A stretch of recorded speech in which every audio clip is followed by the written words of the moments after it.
So this is how it feels to drive the i20 line. So I'm gonna give you a brief review of this car after driving this approx 2000 kilometers. This car is a true gem. To be honest, this car is not a pocket rocket. It's quite expensive one. The price is something around. Let me slow down the Wi-Fi. Sorry.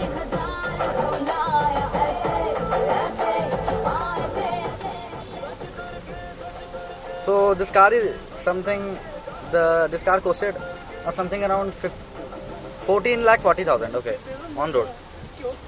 And this car has extensive level of features, man. It has 4 disc brakes and every sort of fancy things. Like it has pedal shifters also in its DCT variant. This is the IMT one. And it can rev up to 5,000. I have revved it up to 5,000 kilometers over the running position. Sorry for my camera quality. The pixels are not that great because this is not an iPhone one. Okay.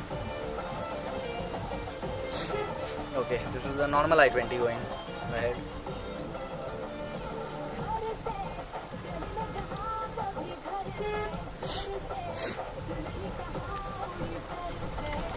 So this car runs like a gem, no doubts in that factor, and the drive quality is extremely good. You cannot expect this much good ride quality. And the steering, this car is the only Hyundai which has the steering response even better than the Volkswagen Polo.